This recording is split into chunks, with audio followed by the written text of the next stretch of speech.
Okay, yes, 8:31. Apologies. Welcome, everyone. I'm Tom Cargill. I'm the CEO of British Expertise International. And we're very pleased to be welcoming our colleagues from the Asia Development Bank, as well as from Department of International Trade and UK-ASEAN as well, for this event on business opportunities with the Asian Development Bank, with a particular focus on infrastructure. Now, just a few house rules. We are recording this event, and everyone will be muted. And when we get to the Q&A, please use the Q&A, which many of you have been brilliantly doing, to share where you're joining us from, including the great city of Leeds. Ranjana, you're very welcome. And I'll be able to direct your question to the right person. Okay, so just in brief, as we all know, Asia Development Bank is an important multilateral partner for the UK and helping the UK deliver on a range of objectives in this region, Asia Pacific, which, as we all know, is of increasing importance to the UK. And ADB has been particularly important for financing projects, for cost-effective loans, quality-assured project delivery, and there's a number of ways that ADB does all of this. And the UK, in fact, holds a good record of winning work in consultancy with the ADB. And this is something that we really want to build on further over coming months and years. So what we're going to do is have a number of presentations from colleagues in the ADB explaining the opportunities in different sectors. And then we'll have an opportunity for some Q&A at the end. Before we do that, though, I'd like to bring in Richard Colley, who's DAT Director of the Philippines, just to give us a brief message from DIT. Richard, you're very welcome, and thank you for supporting this event. Thank you, Tom. Hopefully I'm now live and you can hear me. As Tom said, I'm Richard Colley. I'm the Director of Trade and Investment in Manila, in the British Embassy, work for the Department for International Trade.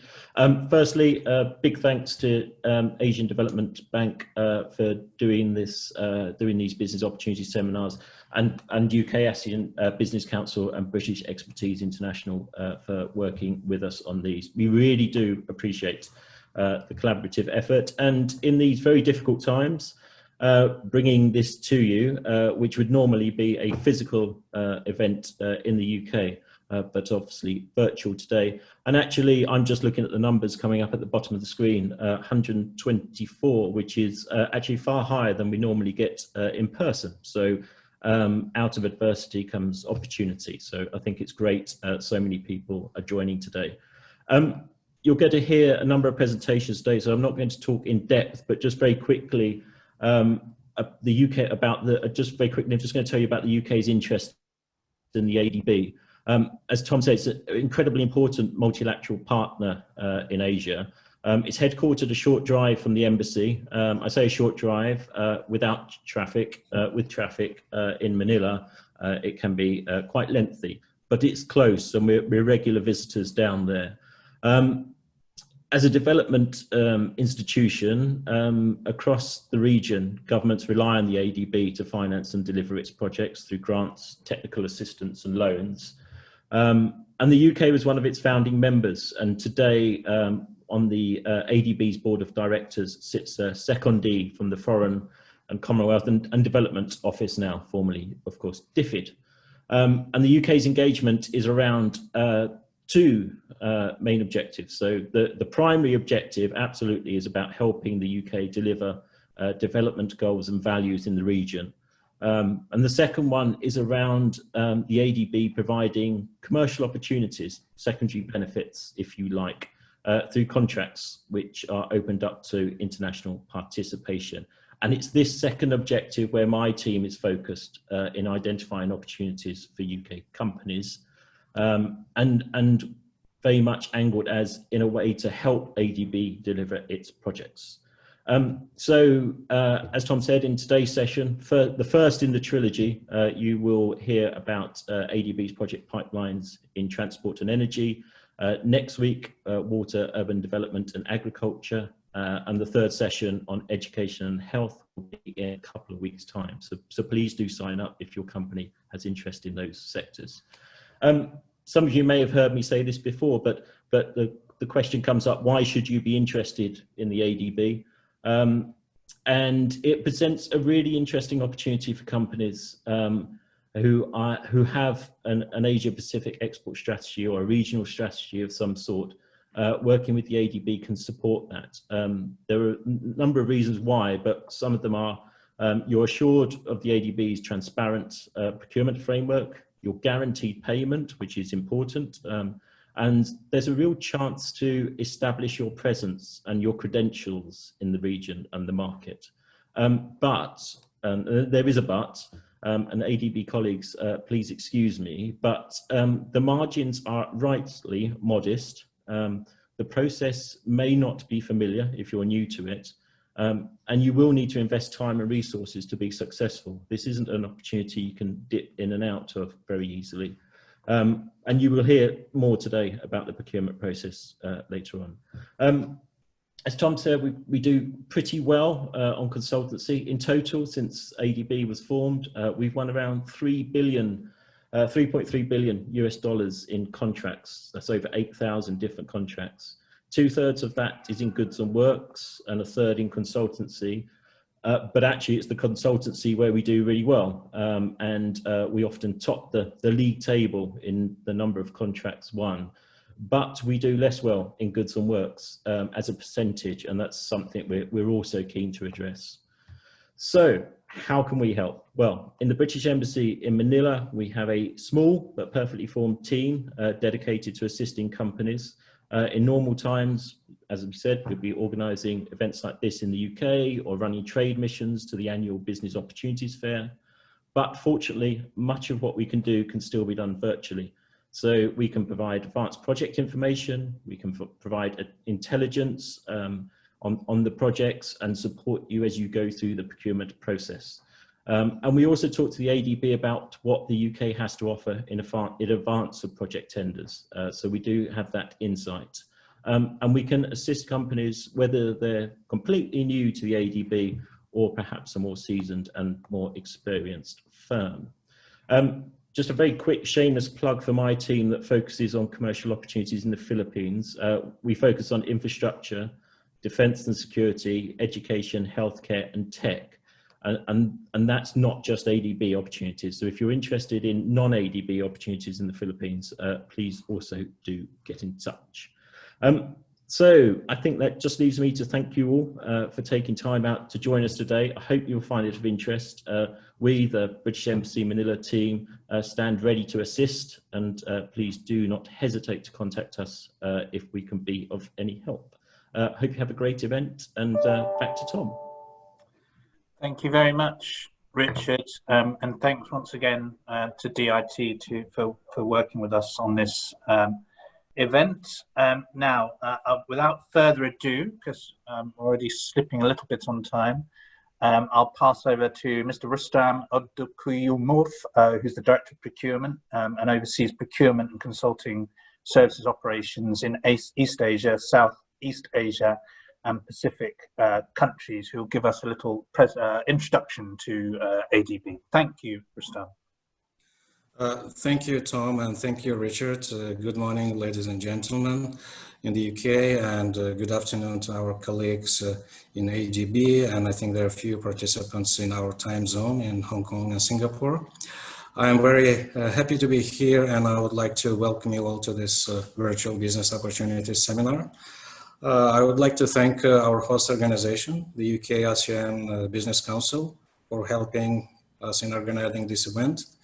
And as Richard mentioned, we usually conduct this business opportunity seminar in person. We were planning to do that this year, but unfortunately due to COVID, we had to change our plans. But as you may know, we always, for the last 10 years, conduct the Business Opportunities Fair in Manila. So which is quite a big forum for consultants, contractors, manufacturers, and civil society organizations. And these were quite a good opportunity for all interested parties to interact, to build a network with ADB staff and learn about opportunities with ADB. And last year, we had more than 1,000 participants from all over the world. This year, our plan was to move that Business Opportunities Fair from Manila to one of the countries in our region. But again, unfortunately, due to COVID disruptions, we had to cancel that.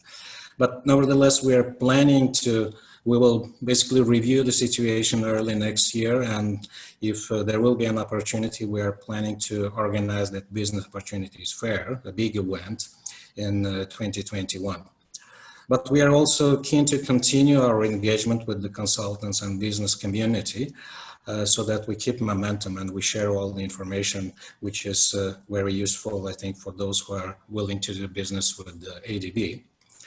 So we are organizing this, I think, a series of 3 events, and this is the first event for the UK audience. And based on your request, I think it was basically requested to be focused on energy and transport sectors, and subsequent webinars will focus on other sectors. So I would like to introduce our speakers from ADB side, who will make their presentations, and then we'll be happy to take your questions. So the first is Kyung Nam, our principal energy economist, and then Jamie Leather. They are both very experienced staff working in ADB in the energy and transport sector for many years. So they will share basically ADB's operations in the energy and transport sector and also sector priorities moving forward, where ADB is going, what kind of opportunities you may consider, because ADB has a strategy 2030 and there are certain sectoral and thematic priorities which may provide you useful insight in shaping up your strategy for dealing with ADB. And following these presentations, as usual, we will have our procurement staff. This time it will be Dinesh Shiwakoti, our procurement specialist, who will be talking about ADB's procurement framework, because we have a new procurement framework. Some rules have been relaxed. In 2017, we have adopted a new procurement policy and regulations for ADB borrowers. And also we will compare the old system and the new system. We will explain about business opportunities in different sectors. You can see the scope of ADB engagement in different sectors and in different regions. And then also we'll share some tips on how to look for them, how to try to submit your bids or your proposals, and basically to equip you better in order for you to develop your relationship with the ADB colleagues. So I hope today's event will provide useful information for you, so you will be able to better understand how ADB operates. And I think finally, what is probably more important for all of you, I hope this seminar will help you win contracts under ADB projects. So thank you very much for your participation. Over. Thank you, Rustam, and thank you again for all your support and engagement for us and for UK companies. Okay, so now we'll go straight on to Kyung Nam, who's Principal Energy Economist, SDCC, for a look at energy. I think we'll go straight over to you, Kyung Nam. You're most welcome. Can you, thank you. Can you hear me? Can, yes. Okay, great. Thank you very much for this opportunity so that, I can do the presentation about the energy sector operations in the ADB. So, I'm in the SDCC, so to say. So we are not directly, involved in the investment itself, but we are providing the, kind of a knowledge department. We are doing technical advisor and all this kind of knowledge sharing, knowledge products, these kind of things that what we do.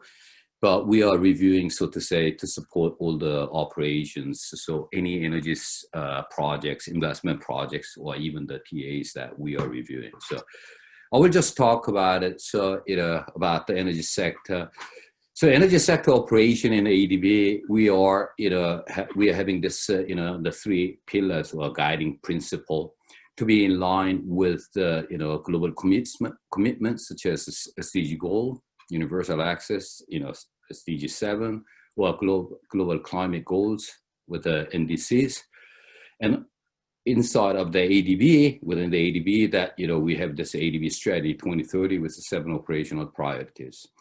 So where we are, this three pillars is, the first one is that we are pretty much looking at in the increased deployment of the renewable energy and energy efficiency. So we call that as a clean energy, so to say. And then we are looking at more on the integrated advanced technologies, as well as the innovative business models and different innovative financing instruments for the operations investment.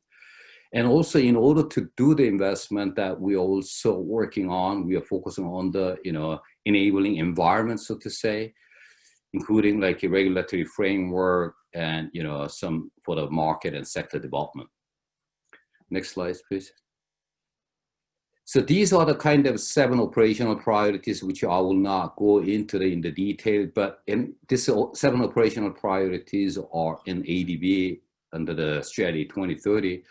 It's not sector specific, so to say. So that, this is 7 operational priorities that how the energy sector is aligned and contributed to the individual of this 7 operation priorities. Can I have next slide, please? So when we look at from the last 10, 11 years of the energy sector lending, so to say, or investment, how we do it is on average that, we are about 23% of the energy sector lending, energy sector operation of the total ADB operations. And from the total energy sector lending that we are looking at 45% that we are doing on the clean energy, which is the renewable energy technology deployment, and then also energy efficiency. And then transmission and distribution and others, which is still 55%, because we want anywhere from the public sector operations that we look to see that, or the transmission and distribution line where that, which enables the penetration of the increasing renewable energy.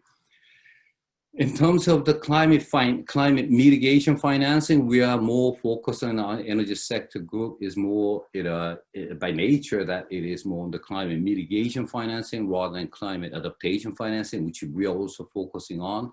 But in terms of the percentage share, we are more focused on the climate mitigation financing. Certainly renewable energy is 63%, and then slightly more than 30% on the energy efficiency and fuel switching to more cleaner fuel, so to say. Next slide, please. So when we see that by 10 years that we look at it in operation for the only clean energy finance, clean energy investment. Last year we see that from 2008, so to say 2010 onwards that we have this target of 2 billion we reached up to. And then recent years that it was going down, where it is, it looks as if that we are not doing, but it's not. It's just last year because the cost of all the renewable, in particular solar energy, the cost went down, and also that we see that there is the premature, so to say, market where the commercial bank or commercial private investor can directly invest that, and still that their financial viability is still strong. So that's why it is going down on that one. Next slide, please. So in terms of the energy access, which is still a little lacking, that we must say that But over the, from 10, 12 years that we invested 9.5 billion, where we had something like a 25 million households cumulative in the same period that we supported through the investment on the energy access. Next slide, please. This is the, just to give the, it is outcomes from the operation, or these are the indicators that we are measuring from the clean energy side. So, over the years, like last year, we had a 4 gigawatt new additional renewable energy capacity installed. That led to, together with others, of 6.7 million tons of the CO2 emission reduction. And through the efficiency improvement, mostly on the supply side, energy efficient, 1.1 terawatt hour per year, and then generation itself is just like 8 terawatt hour per year. Next slide, please. So in the energy sector lending, when we look at last year's one, we had something like a 2.4 billion, which includes the 0.4 billion from the private sector operation department. So which accounts about 17% of the total energy sector lending.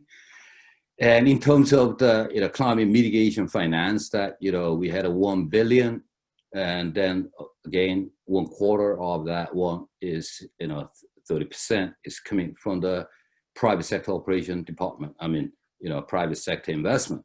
So this figure will increase over the next, in the future anyway, because that, we are doing a lot of that with, private sector involvement. Certainly the transmission distribution projects, improvement, they are not considered in the climate finance. That's why the climate financing, mitigation financing is just, 1.0 billion. But, this is about 50%. We are going to bring it up to something like, 60, 70%. On the energy lending towards 2020 to 2022, 23. So this is the kind of, the table shows that, how this is allocated, so to say, or distributed among the 5 regional department, operation department, and where South Asia regional department, pretty much they are majority went there, is, outweighs the others.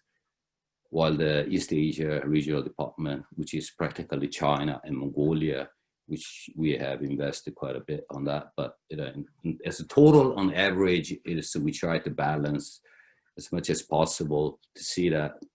Next slide, please.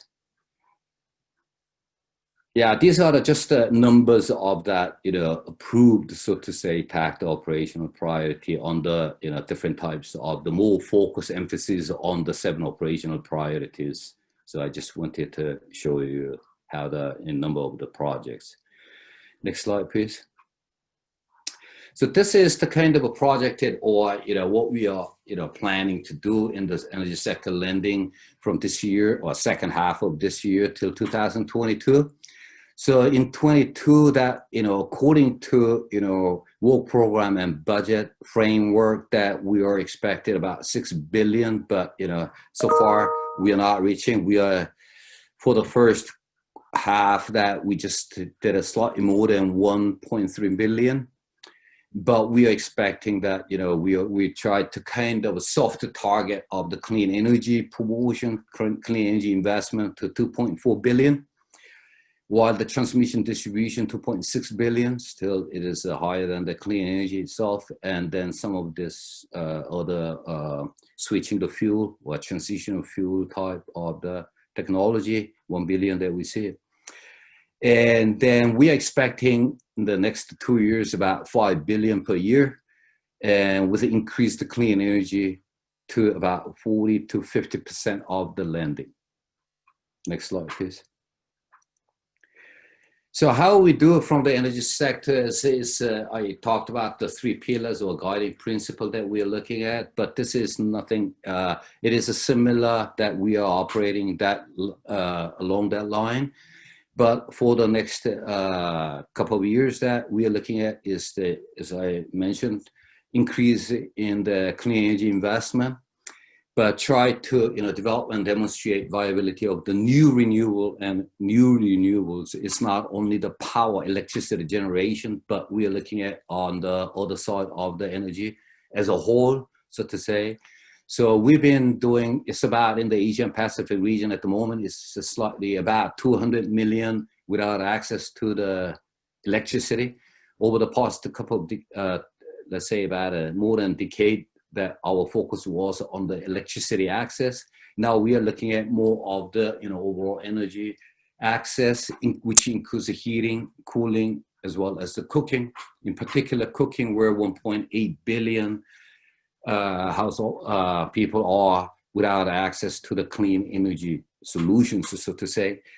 So, we're looking at all the different types of technology, not only solar, offshore wind, but, we have different innovative technologies that we're looking at, even the hydrogen is included.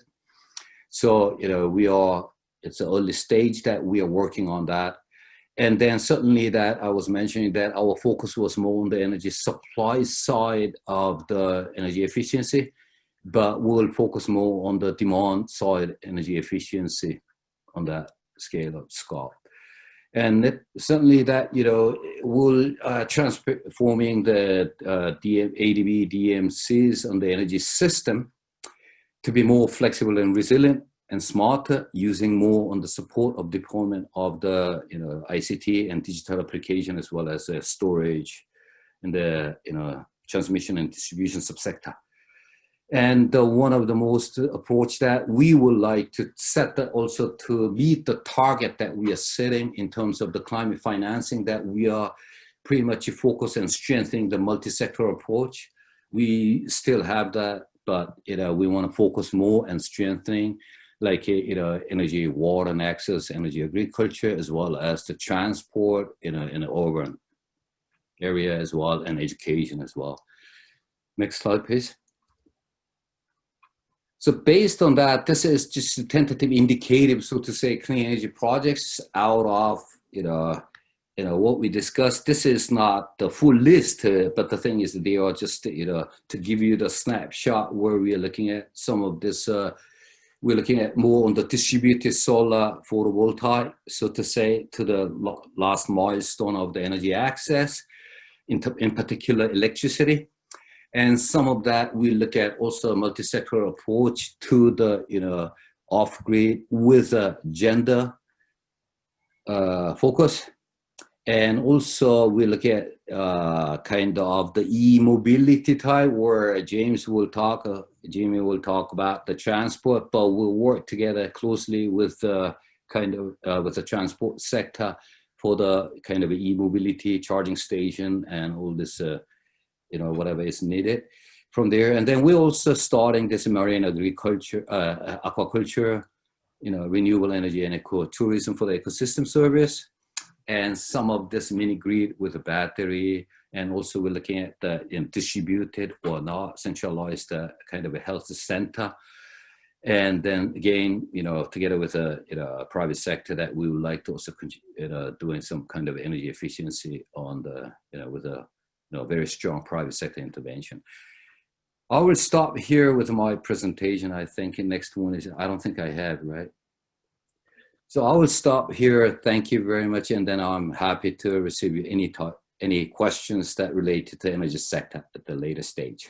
Thank you. Lovely. Thank you, Doctor. Thank you for packing so much into such a short presentation, and of course the focus on renewables particularly welcome. Okay, so without further ado, let's move over straight to James Leather, who's Chief of the Transport Group for SDCC, 30 years of experience in transport and leading the transport sector operations and oversees the strategic direction of ADB's knowledge, technical and financial support to its developing member countries, private sector clients and partners. So James, over to you on transport. Thank you very much. Could I have the first slide, please? I only have a few slides, I think 3 or 4 in total, but you can see they're rather packed with information. I'll try and go through these. The idea is to really show you the transition that has happened since ADB started, 1966, focus in a little bit more where we are today, and then much more importantly, see how that trajectory is going into the future, and therefore what are the types of assistance we are expecting to come up in the short term, the next 2 to 3 years, but over the next 10 years as well. On the slide here, you'll see across the top the pie charts. This is the transport sector lending by each decade, starting in the 1990s, going through to the most recent period, 2020, 2022. So that's the sort of the immediate future pipeline. You will see across the top the average annual financial support provided. In the 1990s, it was just under 1 billion, 880 million. That doubled in the 2000s, going up to about 2 billion on average per year. During the 2010s, doubled again to 4.2 billion per year. So there has been a steady increase in the overall lending volumes by financial terms. And below there, you'll see the share of transport of ADB totals, relatively small in the 1990s, 16%, getting up close to 30% today. Interesting that transport and energy were combined in this presentation. They have always been the largest two sectors for the last few decades, and usually both of us are around 25 to 30% of the bank's lending. So between the two sectors, it's probably 50% of total support that we're providing. So that's the volume, and we're looking at 5 to 6 billion per year currently and into the next few years. I'll skip this year with COVID, but we are seeing our traditional lending of around 20 billion across ADB being augmented with another 20 billion of COVID, directly related COVID support. So a very larger level of support has been presented this year. The other thing to highlight is the colours that are shown here. Blue, both in the top pie charts and in the bottom, the blue relates to road transport, the orange to rail, and urban grey. You'll see a steady decrease in the amount of blue across the pie charts and across the table at the bottom, and a steady increase in urban transport and rail. Now, this was somewhat intentional because we were responding to clients' need, but also, as was shown in the energy sector, we have our internal targets and we try and support the international targets such as Paris on climate change and the SDGs. So in 2010, we made a decision that we should really increase our focus on rail transport and sustainable urban transport, so primarily mass transit systems, metros, bus system reform, as well as non-motorized transport, walking, and some limited cycling support as well, aligned with the emissions and the sustainability and accessibility of those modes over just pure road subsector support. So there has been a steady change. The other reason for this is that the governments across much of Asia and Pacific are developing, and as they do so, their needs, ADB, World Bank, or bilateral supports change also. Each year, hundreds of thousands of civil engineers are graduating in our member countries. So they have the skills over the last decade, 2 decades, to be able to design some of the simpler and more, now increasingly more complicated transport infrastructure. In many of the countries, the contractors are also becoming highly skilled, and now many of them are working internationally as well. So the tendency has been and will increasingly be to come to ADB for areas where it is the difficulties in addressing some of those key issues. And if I could go to the next slide, please.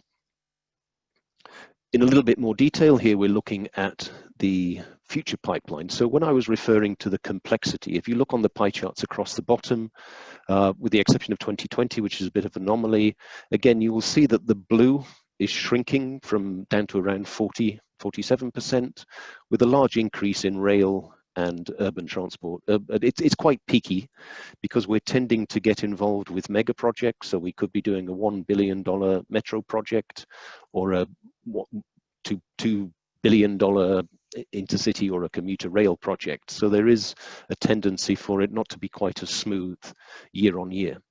But that highlights that this is the sorts of areas that the governments within the region are seeking assistance. If you travel around Asia or living in Asia, you'll realize that getting around cities is a big problem. The traffic congestion is very bad in almost all cities, and with that comes the associated negative aspects: congestion, pollution, road safety issues, and all of those. There has been a realization as well that heavy investments in the road subsector over the last 2 decades should shift to a more balanced portfolio, in more heavy investments in rail for national, as well as port connectivity, and so there's looking at integrated transport systems. So we are seeing a significant shift, or have seen a significant shift, and I think that will continue in terms of the lending volumes of the subsectors, with an increased focus on the urban transport, mass transit systems, and heavy rail or intercity rail as well. But a steady amount, steady lending volume, and the number of projects each year, looking around 30 to 40 projects each year within the transport sector. Next slide, please. So the key messages then, reiterate a little bit of what I'm saying. These are the areas that we are seeing increased interest for support from our clients, and our clients primarily governments, but also increasingly some support in the private sector as well, so private sector clients. Roads are still important, but many of the missing road links have been completed. What the governments are now seeking to do is maintain those assets. So we're looking at road asset management programs in 5 countries, and how that may roll out, rather than just the 100 kilometers of road infrastructure. We're looking at asset management of an entire road network in a country, or big chunks of that road network. Road safety, again, a very important issue. Over half of the road fatalities around the world are within Asia, and Asia has the fastest growing increase year on year in terms of the fatalities and serious injuries. So an area that we're paying particular attention to. Again, to have an impact on road safety, you need to do things at scale. You can design safe roads, but if it's 100 kilometers, you will have 100 kilometers of safely designed road. But to address the full safe system, emergency response, post-crash care, safe vehicles, driver education, vulnerable road users, drink driving, speed, all of those components need to be done in parallel and together as a unified program. So we're seeing much more work on the advisory type and the system operations and management. The same is true in the rail subsector. A lot of capital investment still, but with that there is huge institutional and operational reforms required as well. I won't want to go into the history of British Rail, but many of the Asian countries are sort of going through a similar approach. Yes, they may have had a large rail system which has fallen largely into disrepair or inefficient usage, and now with the reinvestment they want to make sure that there's better operations and institutions and capacity with there. So it's not just the construction of infrastructure anymore, it's getting much more. In addition to that, it's looking at the operations as well. And the same is true in urban transport. While much of the approach is on the metros or the bus systems or non-motorized transport, NMT, what they're also looking at for support is how do they set up a system that can manage? What is the institution that's required?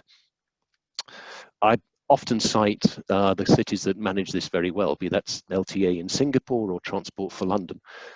Increasingly, that is the type of support that many of the governments are looking for. Yes, they want the $1 billion to build a chunk of the metro system, but they also want the capacity in the institutional reform to ensure that an entity such as Transport for London is put in as well to make sure that the system can operate and the overall traffic management and movement management. So we're seeing a big shift from these client demands. It's more on the system management, the efficiency gains of their existing infrastructure, be that road asset management, rail operations, or even urban transport management as well. And that's the value addition that they're asking to see from us. I also see a huge increase in new technologies and use, particularly data. I think one of the big areas will be how we utilize that data and how we manage that privacy issues aside, but the access to where people are traveling, how they want to travel, where goods are going to, how they may come back. This efficiency gains through that data is very important, as well as technologies such as ITS or e-vehicles. Again, many of our countries are only in the starting phases of that, but these are the kinds of areas of assistance that the governments are requesting from organizations like ADB. I did mention at the beginning a slight increase in private sector. It's still very low, much lower compared to, say, the energy sector. But we have a few projects. We looked at a few years back the airport terminal building in Cebu in the Philippines, private sector investment underwriting some of the revenue risks in Bangkok Metro a couple of years ago, and India Railways, a capital investment again to look at some financial structures within a huge investment program for private arm working with India Railways. So there is an increase in our private sector support within the transport sector. Last point there, the broader use of financial services. These are, transporters have been, within ADB has been heavily focused on the project type lending facilities. We also have results-based lending and policy-based lending. And with the items described in the bullet points above, asset management, road safety, institutional of railways, these are where we'll be utilizing more on the advisory type support, which is linked to the results-based lending or policy type support, as opposed to, or in addition to, pure design build infrastructure type projects. Next slide, please.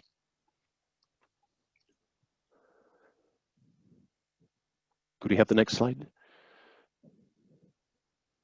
Ah, I think that's the one. Just didn't want to let myself go there. Happy to answer any questions, but above all else, it's really that transition into the value addition, the complex areas that I don't think there are any answers. I don't think anyone's solved urban transport or has a perfect rail system, but those are the types of areas that they are looking for assistance with. Thank you very much. Thank you, Jamie. And yeah, that was fascinating for me to get an insight into how quickly the sector is transforming in the region. Okay, so we'll now go straight over to Dinesh Shiwakoti, who's the procurement specialist for PPFD, who's going to talk to us about navigating the ADB procurement system, which, as we heard at the beginning, is not always so familiar to many UK companies.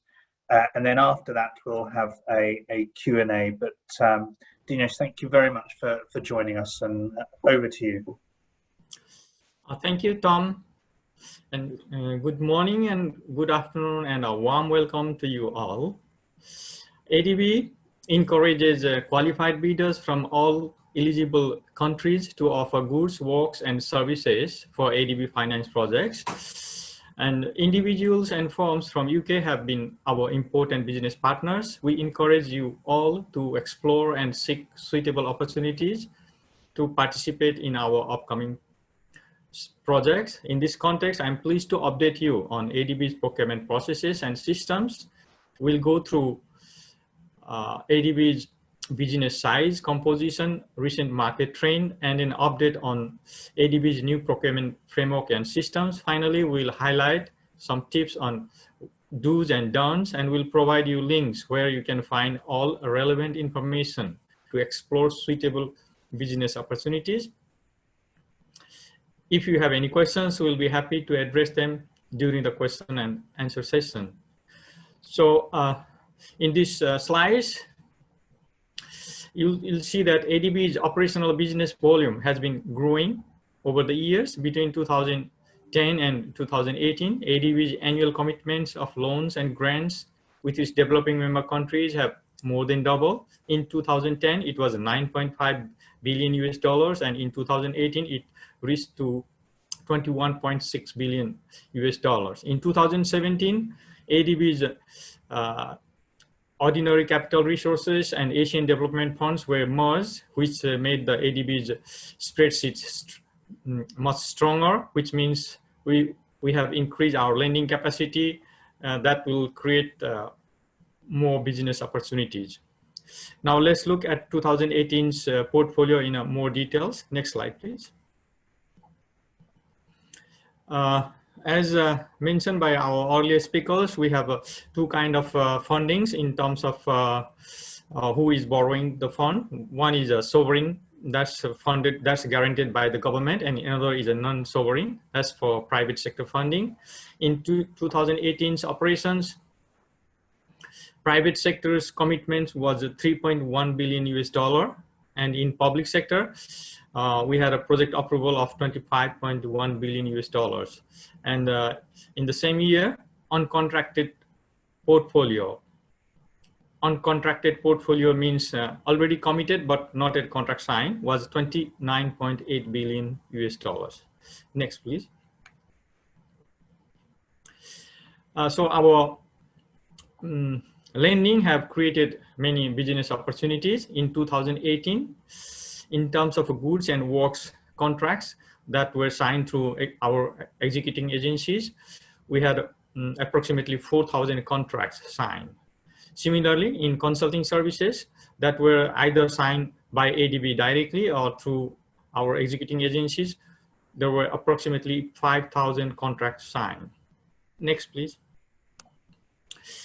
As explained by earlier speakers, transport and energy sectors are the two largest sectors, and they account for more than 50% of our overall portfolio. In 2018, transport sector had a 36% stake and energy had 25%. Other infrastructures were water and other urban infrastructure with 13% stake, and agriculture, natural resource, and other rural development works 11%. Next, please. In terms of regional distribution, as you can see, we have 5 regional member countries, and in South Asia, we have the largest fund, which is $10.65 billion US. That was followed by Southeast Asia with 8.17 billion. And the third was Central and West Asia with 7.91 billion. And fourth was East Asia with 3.85 billion portfolio. And finally, Pacific was 0.91 billion. So besides these 5 regions, we do have a additional portfolio that doesn't cover a specific country, but may cover a part of a region or a whole region. So that accounted for 0.7 billion of portfolio. Next, please. In terms of our largest borrower, these are the largest ones. India is the number 1, then China, Pakistan, Bangladesh, and Indonesia. The first 2 have been consistently the same, but the others keep changing. And in terms of who has been successful in securing the contracts in the past, let's look at the figures for 2016 to 2018 for the goods contract. You can see that People's Republic of China has the number 1 position, and the number 2 is India, sometimes has gone to 3rd position. And other Asian developing member countries have been Vietnam, Indonesia, Pakistan, and Bangladesh. And you can also see that among the top 5 are our members, vendors from member countries, developed member countries like Japan and Sweden. Next, please.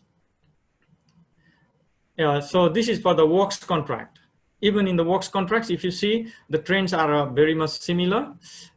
People's Republic of China, number 1, and the vendors from India, number 2. Then others are Bangladesh, Vietnam, and Pakistan and Azerbaijan. And among the developed member countries are Korea and Germany. And let's look at the who was successful in consulting services. As highlighted by Richard also earlier, this is where UK has been doing very well in terms of getting successful contracts. It is consistently among the top 5 service provider. And you can see that it is more in the developed member countries business community, and from developing member countries, India and Pakistan are in the list. Next, please.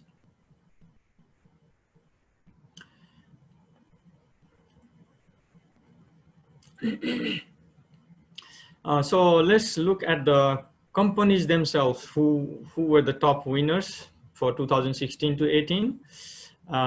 For goods supply contracts, Sweden's ABB was the largest supplier who had signed 9 contracts amounting to 255 million US dollars.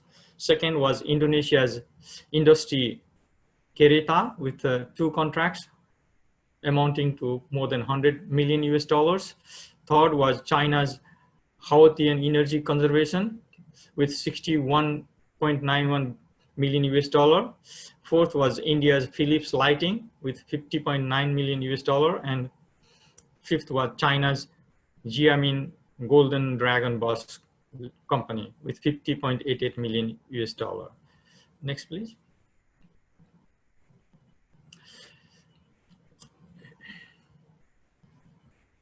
So in terms of works, Germany's Siemens was on the top of the list, who signed 17 contracts with a total amount of 864.38 million US dollar. Second was India's Larsen and Toubro with a 510 million US dollars contracts. Third, China Communication Constructions with 462 million US dollars contracts. Fourth was Korea's Daewoo Engineering and Construction and L&T JV with 416 million US dollars. And finally, Bangladesh was the fifth one with Max Industry Infrastructures with 3 contracts worth 401.66 million US dollars worth of contract. And in terms of consulting, Australia's SMEC was in the top list in 2016 to 2018. It owned and was awarded 30 contracts amounting to 141.41 million US dollars. France Iglis International was in second position, who signed 24 contracts with worth a total of 71.35 million US dollars. And third was UK's Ove Arup and Partners International Limited, who owned 5 contracts and worth 53.35 million US dollars. And fourth and fifth are Korean companies from Korea Consultant International and Dowa Engineering, who together had over 100 million US dollars worth of consulting contracts. Next, please. So with this trend in the business, now let's have a look at ADB's new procurement system and our processes. In 2017, as Rustam had mentioned you earlier, ADB introduced new procurement framework, and it has several driving forces that led to this new procurement frameworks. One was our increasing lending portfolio, and second is evolving needs of our developing member countries, which keep varying because different countries have different capacity and they need a different level of flexibilities and approaches. And third one is for harmonization with other multilateral development banks that we work with. And finally, it was also essential to improve our own delivery system to make it more efficient and faster and more effective than what we had before. Next, please. So as a result, in 2017, ADB's new procurement framework was approved by ADB's board. You can see on the left side, the blue color documents. One is a ADB procurement policy and another is procurement regulations for ADB borrowers. So these two documents came out in 2017 and these are applicable for projects with concept papers approved on or after 1st July 2017. We are still using the old procurement policies and procurement guidelines and guidelines for the use of consultants for the projects that were approved, whose concept papers were approved before 1st July 2017. So both are still in effect, but the new one is taking place for new projects, and it has provided many flexibilities and enhanced principle and risk-based approach to fit the situations of our developing member countries. Next, please. In terms of policies, in the new procurement framework, we have we had earlier 4 procurement principles that were fairness, economy, efficiency, and transparency, and we have now added 2 more: quality and value for money. While we added these 2, these are not exclusively independent, but they do have some overlap, but we recognize them as a distinct principles of their own, right? And besides these 2 new principles, we also enhance the existing principles. For example, in fairness, our previous principle was indicated in terms of equality of opportunity, but what now we have added is the equitable distributions of right and responsibility, so that seeks to balance the risk and rewards between the vendors and our borrowers. And also we have added credible mechanism for addressing procurement related compliance, so that if there is any issue, potential market or our participants in the bidding process, they can complain and get heard of even during the procurement process or even after the procurement process. So let me just briefly explain about the 2 new principles that we have been added. One is the quality, and that quality we seek to achieve through structural arrangement of delivering appropriate outputs in an effective manner to achieve project outcomes and objectives. And next one is value for money. This value for money is achieved looking at the project objective and by ensuring the optimal benefit through effective, efficient, and economical use of our resources. So with these principles, we have also risk-based approach taken that I will explain in the next slide. In all of these 6 principles they form the core of our procurement policy and regulations. And let's have a look at this procurement cycle. On top sits the country partnership strategy. This is a document commonly agreed with our borrowers, and this is agreed based on the requirement of the specific country and ADB's capacity and priority to consider those needs, and also what value additions ADB could make compared to other development partners. So based on this one, we prepare the strategy, and from there comes the project. So we work on the specific projects based on that country partnership strategy. And during the project preparations, we will need to do many kind of due diligence, and for which we involve transactional technical assistance. That means these assistants are directly procured by ADB, and on the way, we will work together with our employer and executing agencies to see the procurement risk assessment, which involves studying the operating environment and market situations in a specific country and a specific sector related to that project.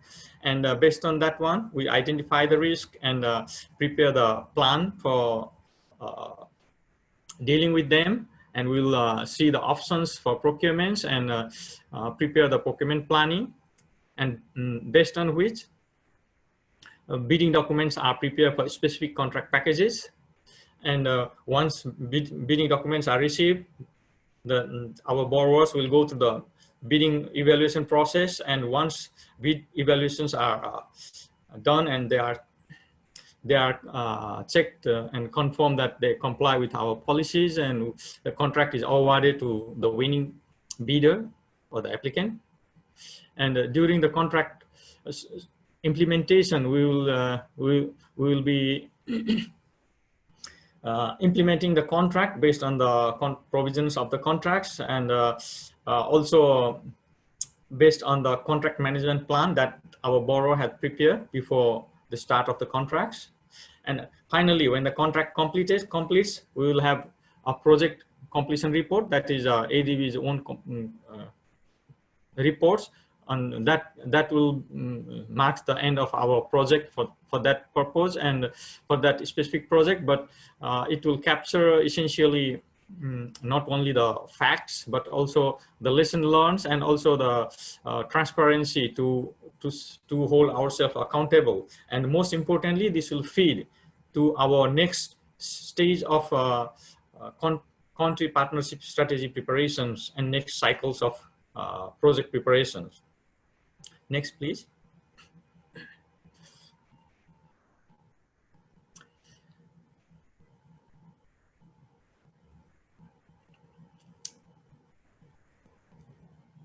Next.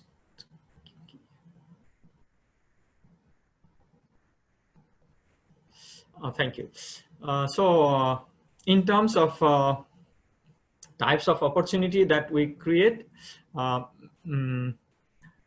are 4 types: goods supply contracts, works contracts, and 2 kinds of service contracts, consulting and non-consulting. In terms of supply of goods, machinery, equipment, computers, and furnitures are the main types.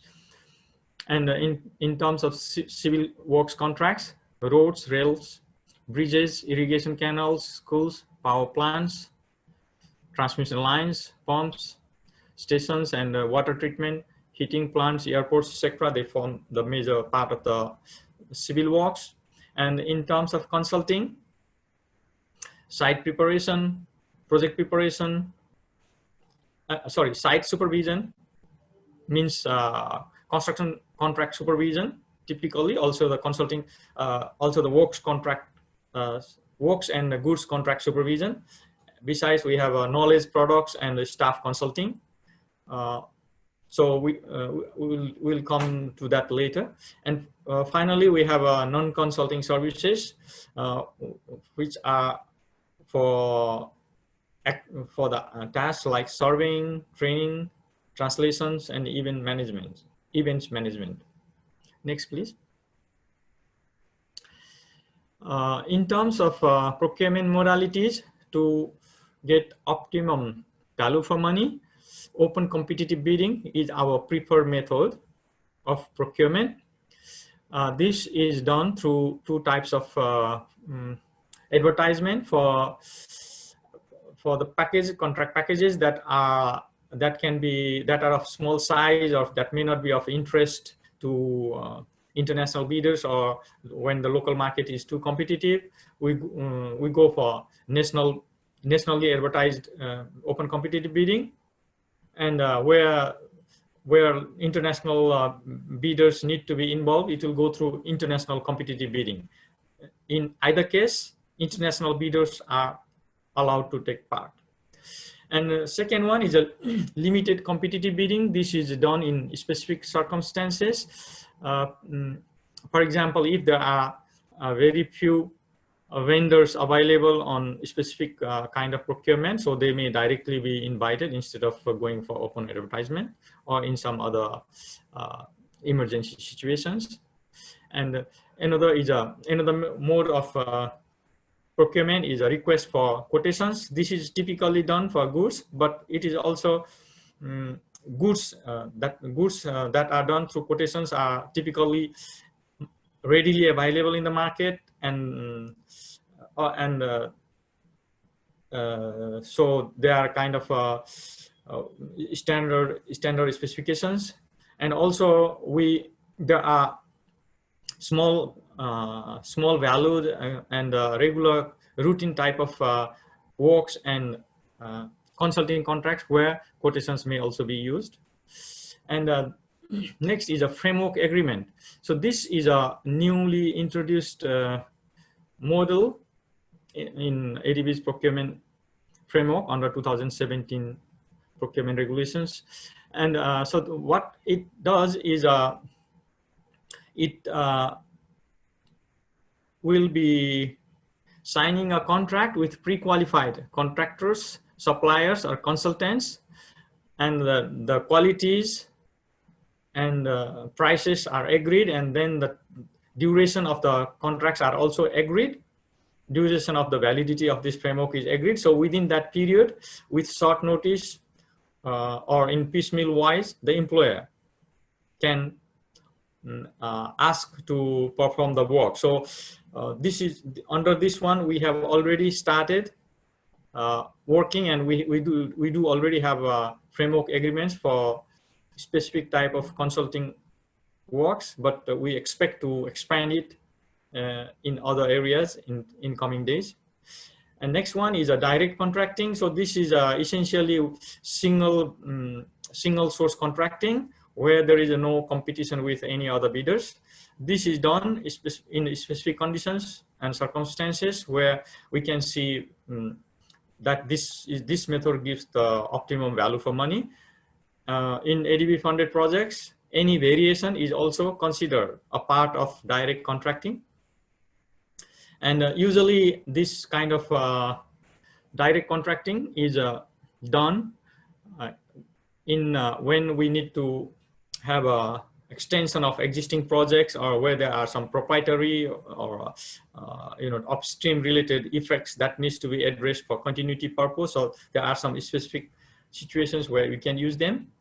And of course, there are some other methods that are less used, but you can see those in our procurement regulations. Next, please. So how do we procure goods and works?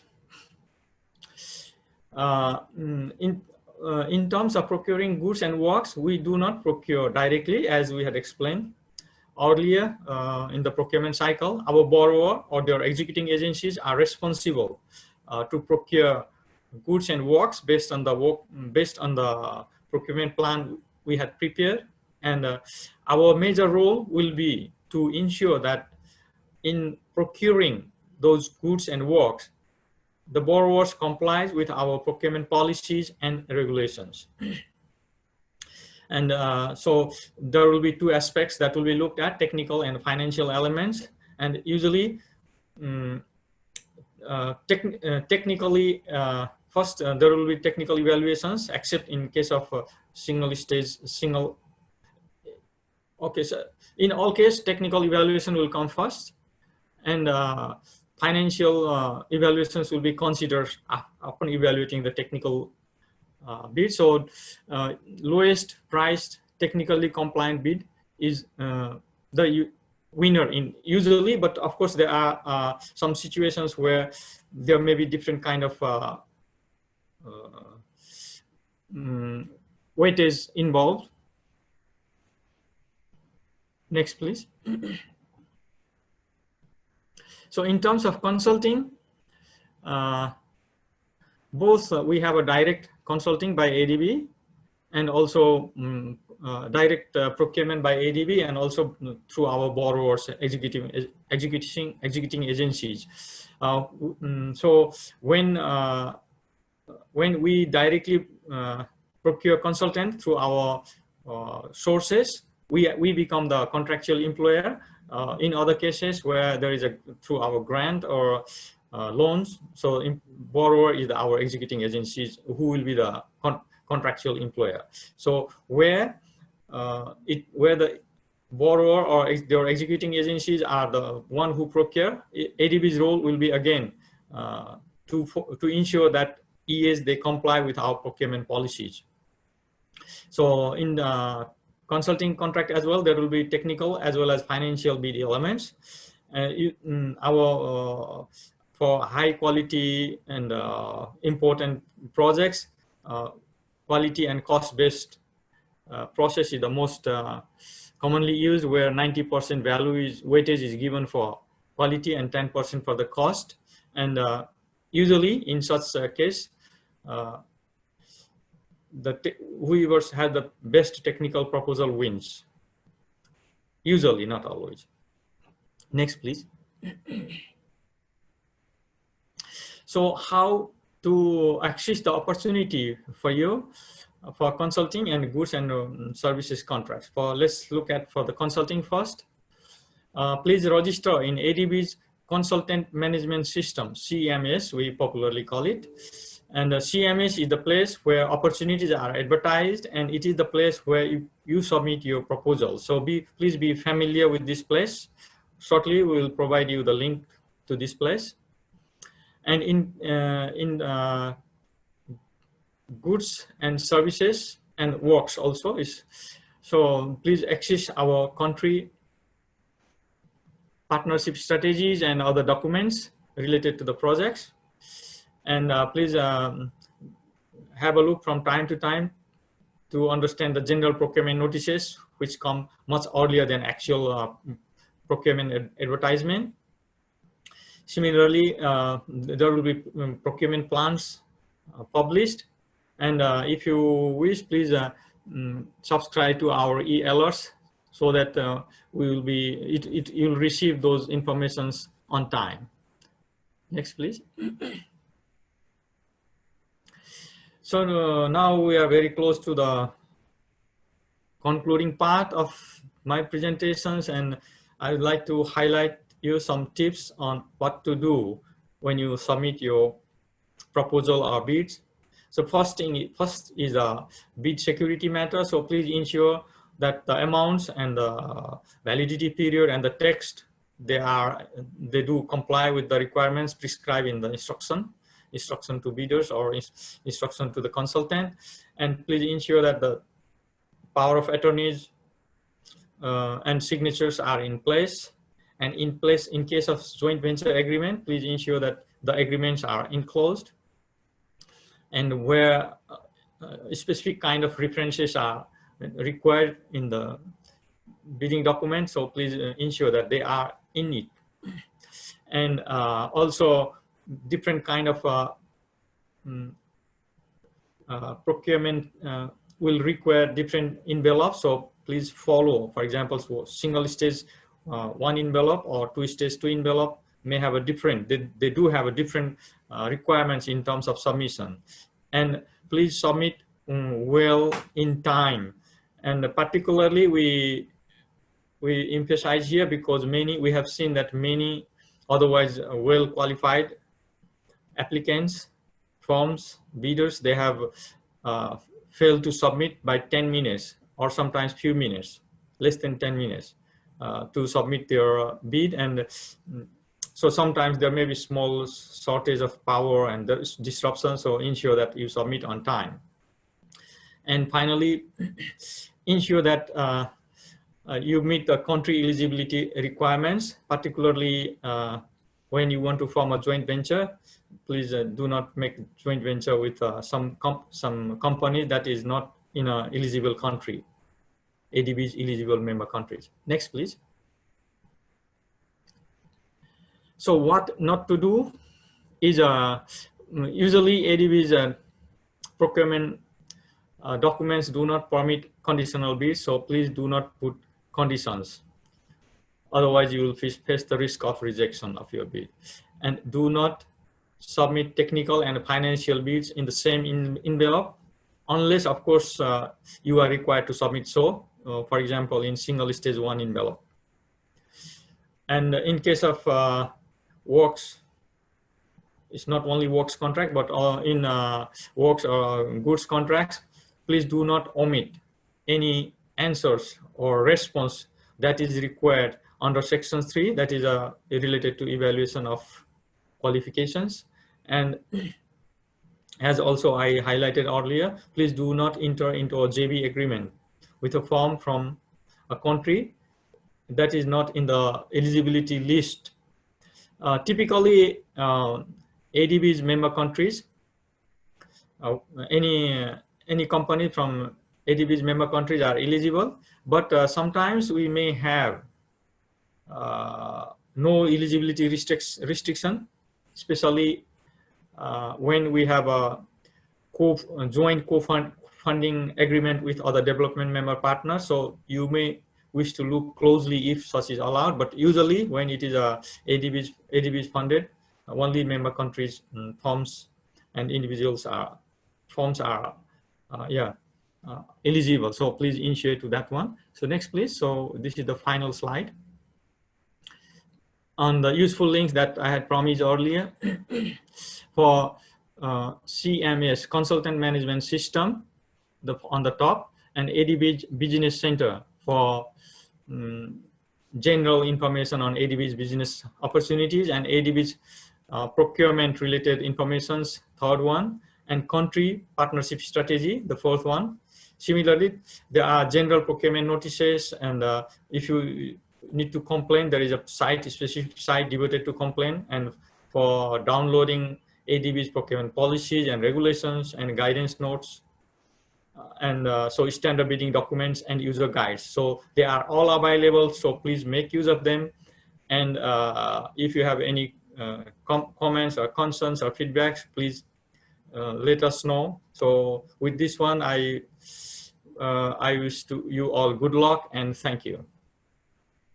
Thank you, Dinesh. And that was a huge amount.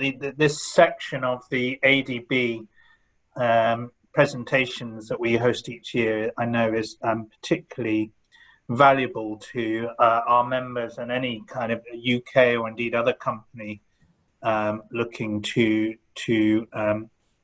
bid. The procurement rules, as you say, you know, all of us who have worked on such things in various companies, it's all we, you know, hopefully we know, but it's always worth reminding us how important it is to follow the instructions, however tempting it may sometimes be to deviate. So I think it's a really good reminder of that. Okay, so now we're through to Q&A. We've got a good 25 minutes. I see there's a number of questions already posed, but I also know that Victoria Sibel from DIT has some questions to kick things off. Victoria, I don't know whether you want, in fact, you need to, because you've told me that you want to ask questions, but you haven't told me what they are. So if you are able, please turn on your camera to direct them to Dinesh, if you're there. Hi, thanks, Tom. Good morning and good afternoon to everyone who's joining us. So I'm Victoria from the British Embassy in Manila from the UK Department for International Trade. I'd like to kick off the Q&A with a question to Dinesh. So we're aware that one of the key elements in winning bids for ADB projects is finding the right partners, of course.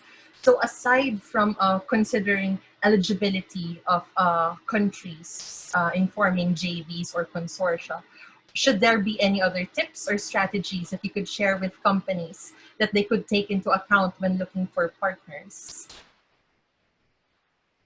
Okay, thank you, Victoria, for this question. So it depends, really depends upon the circumstance, and there is no specific answers, but I think there are many venues and many ways you could get those informations on how you can pick up your partners, please do get connected with local business forums. They do have like a chambers of commerce and also a local business support unit of your embassy or consulate office. They usually provide good good informations, and also there are plenty of EAs who have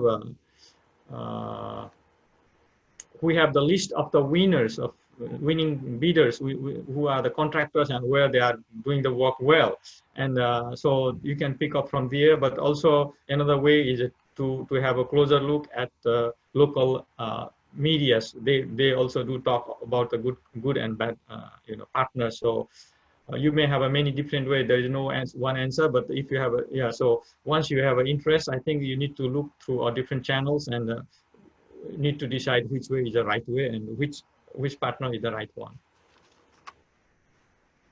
Thanks, Dinesh. Tom, if I could just have one more question, just sneak in another one for Dinesh. So here in Manila with the DIT, we always monitor activities of the ADB and find ways where we can partner and bring in our commercial group closer with the bank and with your business opportunities. So we're just curious, would the ADB have any plans already in the pipeline for the 2021, the big business opportunities fair in Manila? And on a wider scope, of course, is the ADB already planning for in-person meetings in 2020 or next year? So as already explained by Rustam also earlier, he gave a hint that we do not have any decision made on a big business opportunity fairs in Manila for 2021, which doesn't mean that we may not necessarily will have it. So we may have it. So it depends upon how the situation evolves, because we are really in a kind of a fluid situations where we cannot have a big gathering. And at the moment, so okay, so let me pass this to our director Rustam. He is here, so maybe he will be able to answer on this one. Thanks, Dinesh. Yes, Rustam. Yes, sorry, just give me a second, please. Yeah, thank you. I think I briefly covered. This year we were planning to do one big business opportunities fair outside of Manila. This is not going to happen.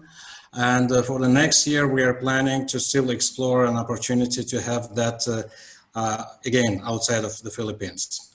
The reason here is exactly to address the previous question on how to associate with the local companies. Because we conduct these business opportunities fair and we see quite a lot of participants from the host country. So out of 1,000 participants of the BioFair last year, about 500 were representatives of the Philippine consulting industry. So that provided good opportunity for them to network with all other companies from the world. But we wanted to go to regions so that, say, if we have it in one of the regions, I think local consulting and other firms from neighboring countries can attend, and this provides a better opportunity. So we are not considering any business opportunity fair in Manila next year. Just let's make it sure. If the COVID situation improves and travel is possible, then we will identify a host country, and then we will, of course, announce it on our website. What we are also doing currently, and I did not mention in my opening remarks, we are enhancing our webpage, where we will provide more information about COVID-related opportunities. Because, you know, we have approved so many projects which are basically addressed to, in one way or another, help countries to fight with the COVID and the consequences of that. So those opportunities will be tagged separately on our website, and those who are interested in that, this would be mostly advisory services and supply of different types of medical equipment, will be able to get that information from our website. And we are planning to organize one launch event of all this new or enhanced website end of October. So we will inform all embassies and all board members about that event once we confirm the date, but it will be last week of October. So that will be a virtual event, and all who are interested can register on ADB website. I think our platform will be able to accommodate up to 500 participants. So this is another opportunity where we will share all the relevant information available at that time. Thank you. Thank you, Rustam. Does that answer your question, Victoria? Yes, all good on my side. Over to you, Tom. Thanks Lovely. so much.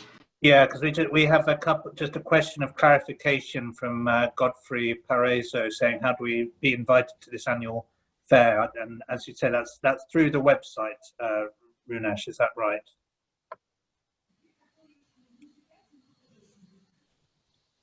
I think that's right. Anyway, if in doubt, Godfrey, follow up with me and we can help you with that.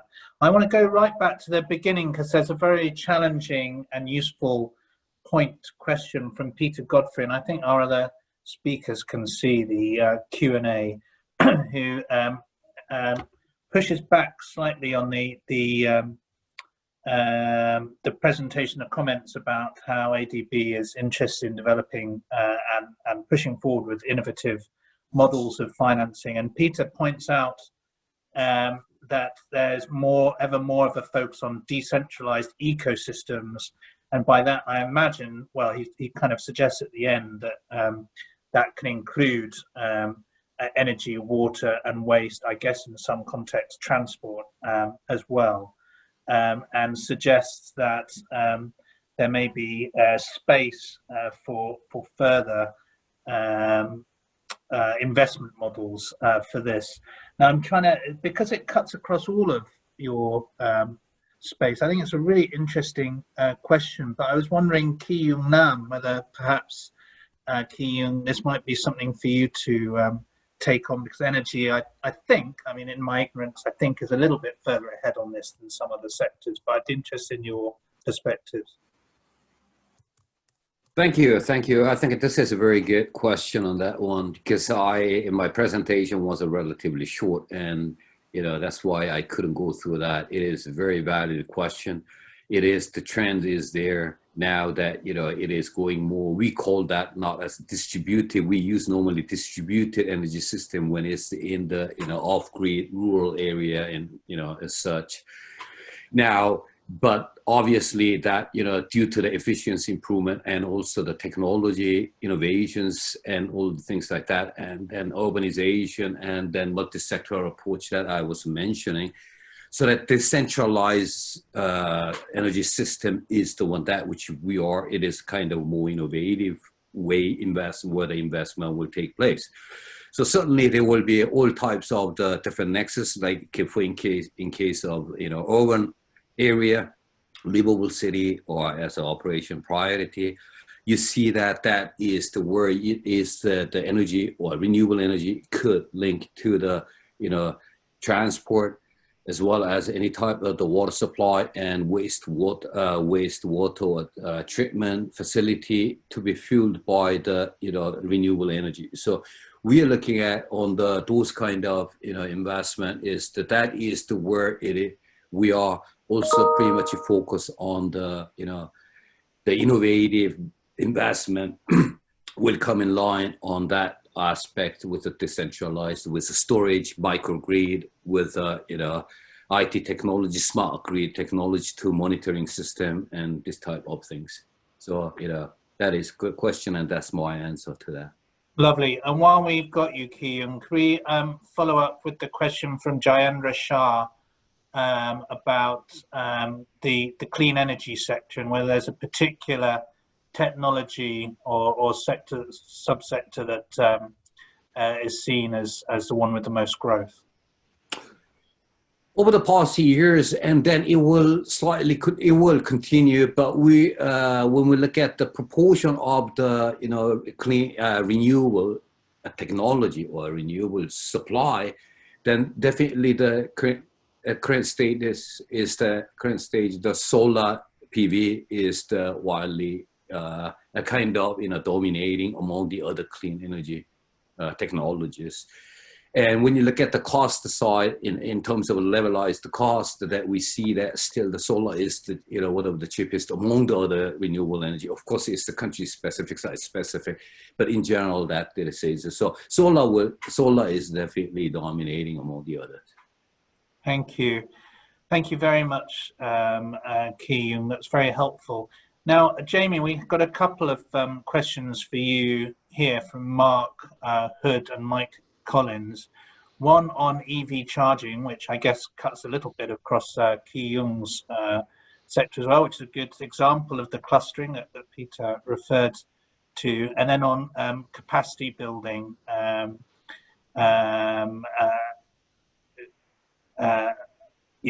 enabling skills in that sector.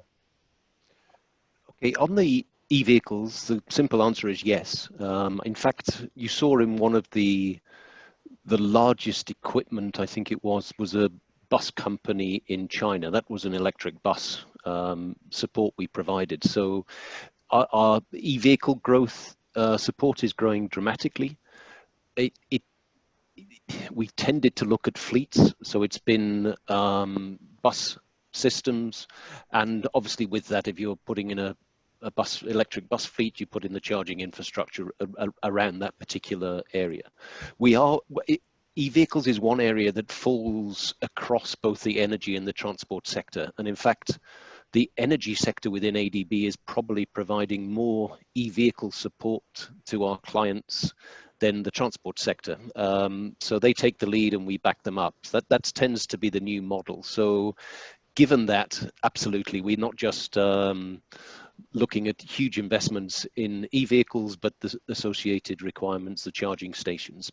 The work thus far is mainly focused on big fleets, so the charging facilities can be at the depots, but we have also done investments in charging facilities in urban areas for sort of private use as well, or car parking facilities too. So that was that one. Capacity building, very good question. And just one example, another thing that was shown by Dinesh was the OVARAP had quite a large consulting contract. I think they were third or fourth. A huge part of that, $40 million US was a technical assistance loan here in the Philippines. That was primarily to put an army of consultants, and at 40 million, that's quite a lot. That is quite an army of consultants into the two main transport ministries or line agencies, the Department of Transportation and the Department of Public Works and Highways, basically to build up that capacity over 2 to 3 years. So that's one approach we're taking, looking at putting the resources or a team of consultants in as de facto government officials to build up the capacity, build up the processes within the various governments, whether that's in rail or in urban transport or road asset management, whatever it is. The other area is training. We just held a road safety training for 4 weeks during July. We had over 200 government officials from over 20 countries looking at that safe system approach I described. It's not just the infrastructure, it's speed, it's drink driving, seatbelt wearing, and all those components too. So we had, that's what another way is. Knowledge sharing, capacity development workshops, but I think the real key support is when we get into this technical assistance loan type of work, where there is huge consulting teams put into a government line agency to build up that capacity. I see there's another transport. Can I carry on the aviation? I'm going down the list. Yeah. I mean, I didn't quite understand this one, so if it makes sense to you, by all means. Okay. Well, aviation has been a relatively small part, and so in reform and capacity building within the aviation sector, private sector, particularly in the low-cost carrier, has taken the lead. We don't necessarily get involved with low-cost carriers. It's private sector. We haven't got involved with any airline. We tend to get involved with the terminal buildings in the aviation subsector.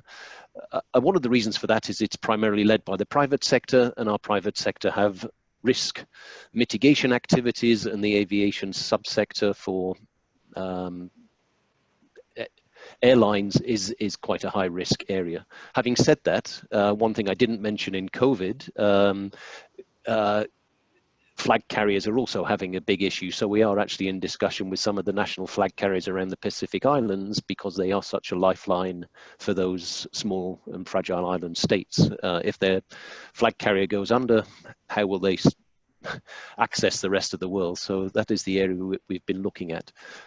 So aviation, we don't get involved with much. It tends to be in the infrastructure side, the terminal buildings, so little in terms of that capacity building. But that's mainly because the private sector and the business models are dealt with that way, not necessarily with the government. But in certain cases we do, Nepal and some of the Pacific Islands as well. Thanks. Thank you. Thank you, Jamie. Now we've got another interesting question below from Peter Crowhurst, which I guess, Rustam, would this be to you? Asking about food security and why the allocation towards agriculture is rather small, which I can understand being an issue one might query on the face of things. Have you got any comment on that, Rustam? I'll try to explain, although this is not part of the procurement department. But I think we have to understand the way ADB operates, and it's not that ADB who decides in what sectors to provide lending. This also largely depends on the borrower's countries, the borrowing countries, because all of them have certain type of national development programs, and if they have certain priorities, our job is to support that national program, but also to coordinate with the other multilateral development banks.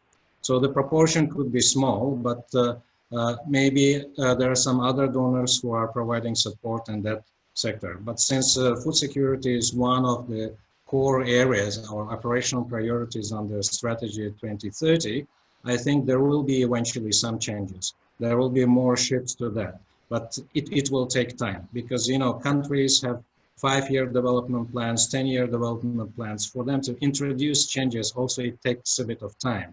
And only after that has happened, they may come to ADB and ask for support in that particular sector. So therefore, we are not saying that we are neglecting that, but if there are countries which are willing to basically ADB to work in this field, so we are providing that. So the percentage is a kind of overall ADB operation, but if you go deeper to certain regions, you may see the share is much bigger, because some countries really need food security support more than the others. So okay, I'll stop here. Thank you. Thank you. That makes sense. Now, I'm just aware we're heading into the final few minutes, and we're going to close quite sharply at 10:15. Perhaps to round things off, unless there's burning additional questions, there's a bunch of questions here around financing solutions and partnerships. And again, I'm not sure whether it's you, Rustam, or you, Dinesh. There's the question from Michael Carrington, which I guess might be to Ki Young on renewable projects, and do you have preferential institutions the ADB like to work with to balance the funding requirements? But I guess that may not necessarily relate simply to renewable projects. I don't know.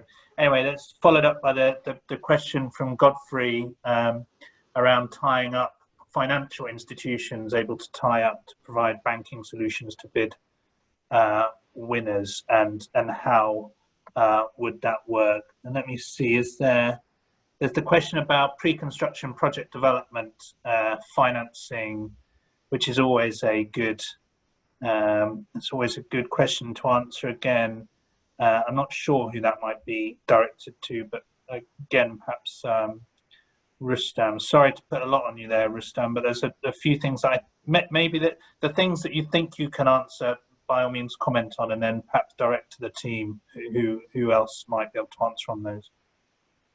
Thank you, Tom. I'll try to answer a few of that. Sorry, I was a bit of a mess for you, Rustam.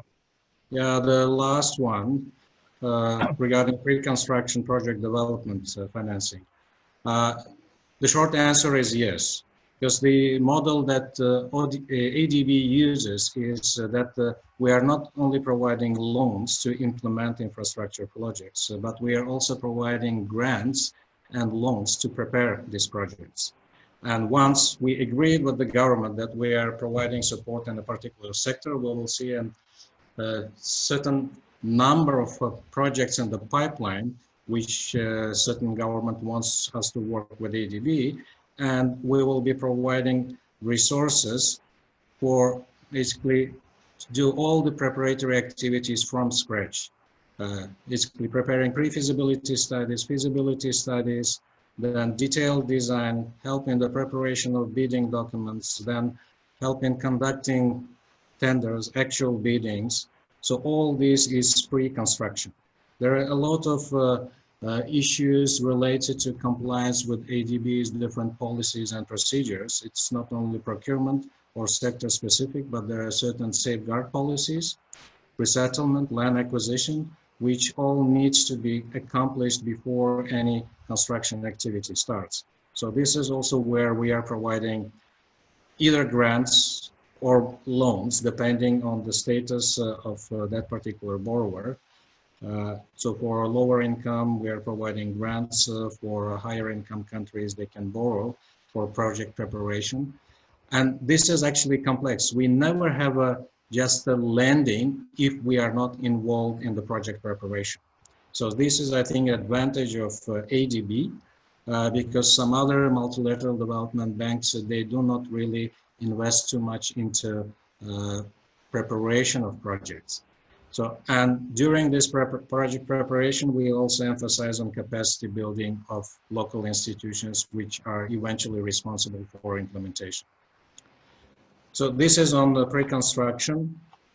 The previous question before that on local financial institutions tying up with ADB, I'm not very sure if I understood the question correctly, but you see, ADB is a financier. We are financing a certain project, but all contractual relationship between bid winners, or say contractors or suppliers, is between them and the implementing executing agencies from the borrower side.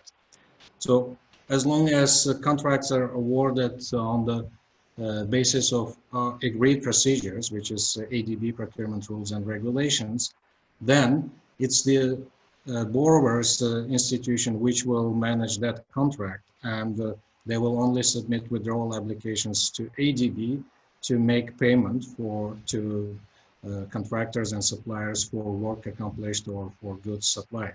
So we do not really have a big role in working directly with the contractors and suppliers in terms of their banking relationship, how they borrow money, on what terms, because what we do, we specify financial resource requirements in our bidding documents if it is a civil work contracts. So they either have to demonstrate that they have sufficient working capital based on their annual financial statements, and they can meet the requirements, or if they're a bit short of that, they can borrow a credit line dedicated to that particular contract and show this as a guarantee that they will be able to dedicate part of their financial resources to timely implement that civil work contract. Because, you know, ADB pays only after the works are accomplished and verified, and it takes time. So it's usually 3 to 4 months process where the work is completed, the engineer verifies that, confirms, and then the application comes to ADB. During that period, of course, 3 to 4 months time, all contractors should be able to finance, pre-finance their own activities until they receive next payment. So therefore, I think ADB is not really working closely with the winners in this field. Okay. I think maybe I'll give a chance to other colleagues to pick up other questions.